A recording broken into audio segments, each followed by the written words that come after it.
Welcome to the Forge, my wanton wildlings.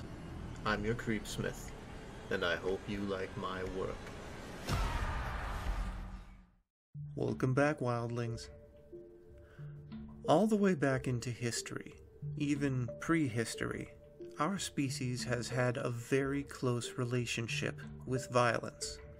As a mechanism for survival, for the acquisition of resources, and as any of a dozen other things. And yet, people are still surprised when others resort to it in present day. Keep that in mind for tonight's tragic tale, How the Scarecrow Died, by David Maloney, originally posted on Reddit's No Sleep. Josh was just one of those kids who was born to be a bully. He was built more like a gorilla than a human teenager. He had the disposition of a Rottweiler someone had just tried to neuter with a pair of rusty scissors. There are a lot of different ways to bully someone, and Josh was an expert in all of them.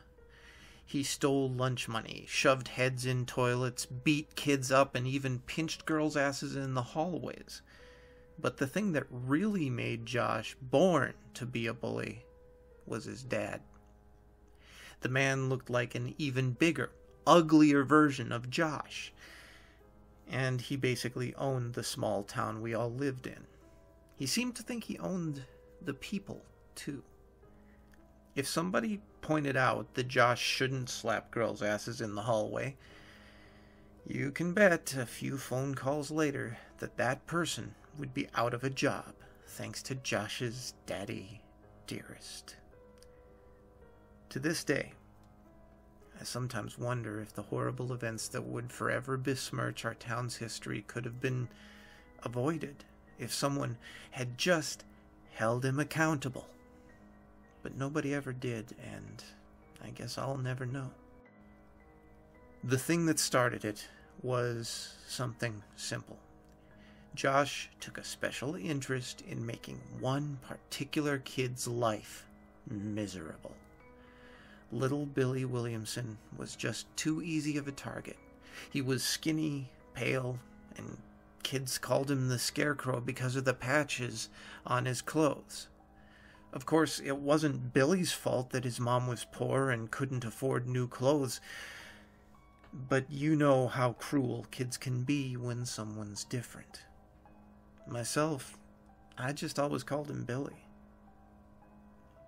Every day, Josh would call out Billy in the halls. "Hey, Scarecrow, come over here so I can beat the stuffing out of you." He thought this joke was so clever, he'd repeat it every single day. And if Billy didn't laugh, then he'd end up with his head stuck in the toilet before getting beat up. Things went on like that for a while. Nobody seemed to bother with sticking up for Billy, and his overlarge clothes hid the scars that had begun to grow like tree roots down his arms. I never understood why the people this world spits on always end up punishing themselves more, but I guess that's just how it goes. Billy would eventually shut down entirely. He wouldn't talk to anyone, wouldn't look you in the eye. The poor kid was scared of his own shadow. We all thought things couldn't possibly get any worse, but I guess fate didn't really care too much for our ideas because that week, Billy's mom died. And within a few days, the whole town knew that she'd been found with a needle in her arm. If that was cause for a reprieve, then Josh didn't see it. Rather, he thought the opposite. His prey was wounded, and now was the time to move in for the kill. "I heard about how your mom died," he'd hiss under his breath when there were no teachers around. "Wish I'd have found her. Even for a smackhead, your mom was a nice piece of ass. You're living with your grandma now, aren't you? Maybe I'll pay her a visit tonight. I don't think she'd put up much of a fight. Nobody seemed to notice as the gashes on Billy's arms spread to his chest and his legs, or how his face would twitch whenever Josh's insults echoed behind his eyes. Nobody noticed that he'd started writing in his diary about how much he'd like to steal his dead grandfather's gun and put an end to things his way. Sometimes you'll see a story about a kid like Billy on the news and wonder how nobody stepped in, how nobody saw what was going on in their head. The answer to that is simple. It's easier to just look away. The uglier a truth is, the less people want to face it, because then they'll have to ask themselves why they did nothing for so long. The last day before it happened, Josh had cornered Billy after school and beat him to within an inch of his life. When he got home that day, his face looked like a pound of raw ground beef, and as he stared at himself in the mirror, he decided tomorrow was the day that he'd end it. He snuck into his grandpa's gun safe that night and grabbed the old .357 revolver from inside. He didn't know where to find more ammo, but he knew that it was kept loaded in case of a break-in. The next morning, he tucked the revolver in his waistband and slid a long shirt over it. He didn't check to see if it was loaded. He didn't even want to look at the thing. And yet, he clenched his jaw with determination, and he caught his bus. When he got to school, he noticed that there was a crowd outside the football field. Thankful for the delay, he slid his way in between the shoulders and elbows to the front of the crowd. And that's when he saw Josh.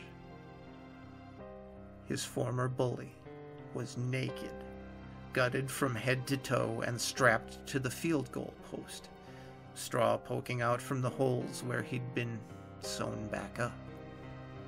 His eyes were hollow pits pecked out by the birds before anyone had found him that morning, and on top of his head, someone had placed an old Scarecrow's hat. Billy left right then and came home. He barely glanced at me as he passed, sitting there on my rocking chair on the porch. Rather, he headed straight to his room and collapsed on the bed. That was the first time in a long while that he slept easy. It was only a few days before the news had spread around town that the boy had been murdered, and that when the police went to notify his dad, well, they'd found him dead too. To this day, they still don't know who did it. The police suspected Billy at first, and they must have asked me a dozen times if I'd seen my grandson leave the house that night, but I told them the same thing each time.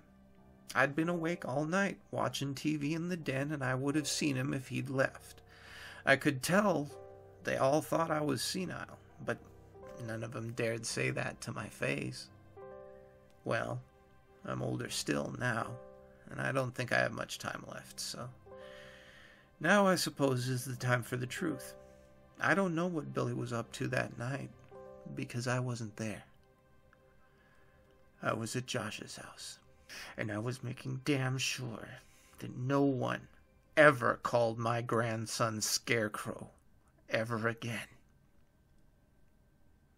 And no one ever did. See, back in olden days Europe, those serfs and farm folk developed a funny little concept of reciprocity.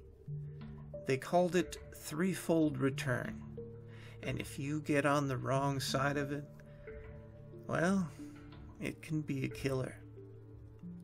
Stay scary, my wildlings. Try to avoid kicking the kids when they're down, and make the most of your nights.